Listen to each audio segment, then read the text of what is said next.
Hey guys, welcome back to another Redstone video. So those are really busy days for me, having so much fun with the Sculk mechanics. So we got another day and another overpowered Redstone contraption that I worked for a couple hours on. So today I have a fast Sculk block farm. So it reaches about 69,000 Sculk blocks per hour. Alright, so let's check it out. I guess best is if we just turn it on. So here's the on-off switch. And then we can maybe go step by step again. So what's happening here? So the first thing is we have an Enderman Farm at the top. 4 different drop chutes where the Enderman would fall down and are converted into Sculk charge.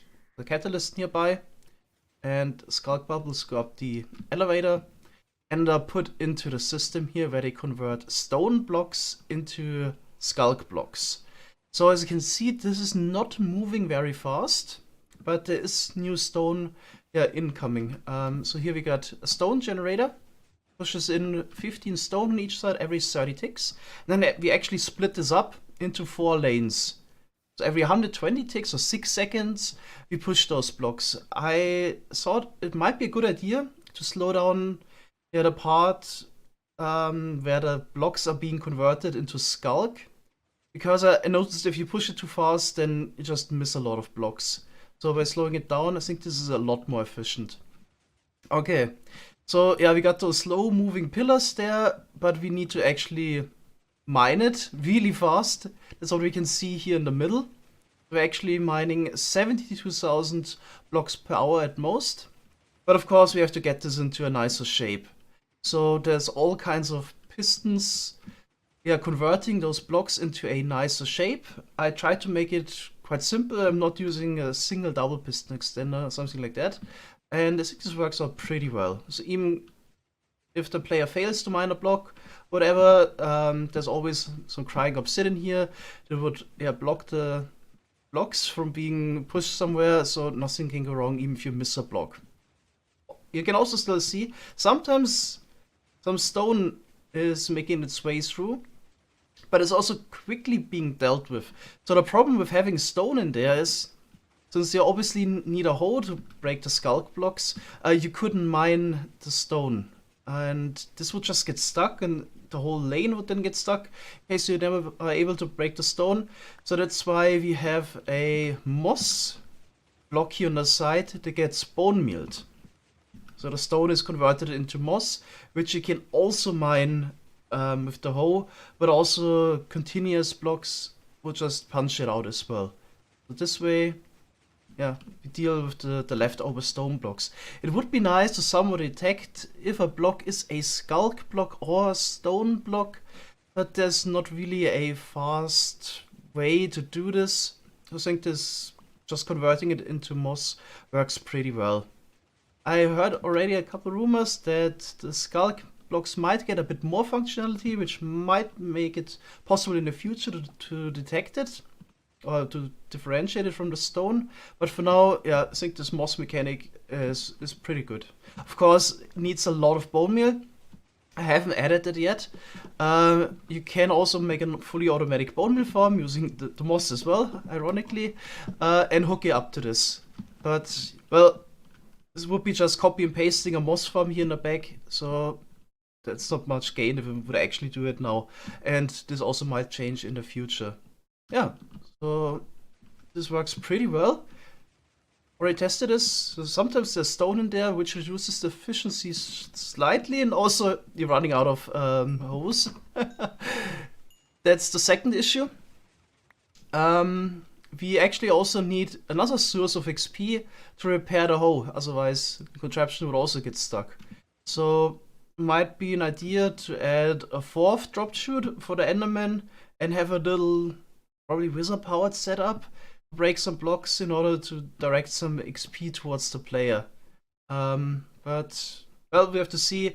This just still some proof of concept farms here. Pretty happy how this turned out, and yeah, definitely possible to farm a lot of Sculk. I can maybe actually also slow this down so you can see what's happening here even. So every 5 ticks, we push in 5 blocks, the player mines, and then the hopper minecarts below would pick it up. This works with the instant mining. Okay. And of course you want a nice storage system, so it's all going in hoppers right now. And then of course you can later convert your Sculk blocks back into XP. One more note, we always have a Warden wandering around. I was using a lot of those shriekers here to prevent new sensors or shriekers generating on top of Sculk. So of course you can have this issue. You have the piston setup that those blocks would generate sometimes if there's still charge left. And the shriekers prevent that because they're within a couple blocks. So I was using the shriekers, which have the downside that they would summon the Warden occasionally. But what's good about them is they don't power any blocks nearby. So if I would use sensors instead, then obviously those pistons here on the side would get powered, everything would get stuck. That's why, yeah, I'm using a lot of shriekers here. Would definitely be preferable to somehow use sensors, to not have the Warden being spawned, but you can always encase the player safely. So there's no really shriekers near the player. So that's definitely an option.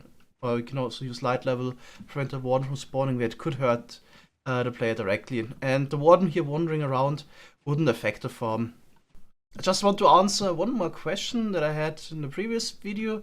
Why I'm always using Enderman Farms to get the Sculk charge. Why I'm not using, for example, Guardians or Zombified Piglins. That's obviously also a possibility. But I think the Enderman Farm is just the simplest. So you have the void around the main end island. You get crazy spawning rates. The farm is not a lot of effort. All you need is just a platform and an endermite in the minecart that you renamed, and that's pretty much all you need. So we're getting almost all of those blocks converted. So the theoretical maximum is 72k. I'm getting 69.5k with this farm. So I don't think it would be necessary to make, for example, a Portal Guardian farm to get even more Sculk charges or XP, and then maybe have the issue that we would need to make the farm in the Nether or something like that. So I think the Enderman farm is just the simplest way of doing it. But of course, you can also use other types of mobs. So you could, for example, also make maybe a Hoglin farm. It's pretty easy to pull off or something like that. Oh, one more thing, I didn't really bother making sure that the Sculk veins don't spread to the Redstone, because I haven't really seen a big downside of it. So technically those charges could go in there, but while the farm is running, it doesn't really happen often. So most of the time, the Sculk charges are converting the blocks there, and very rarely goes to the upper sections here with the Redstone. This mostly happens while the farm is idling. Then Sculk veins are generated all over the place, but it's not really a problem, I think. The only thing I made sure is that, for example, an open phase of an observer wouldn't get covered.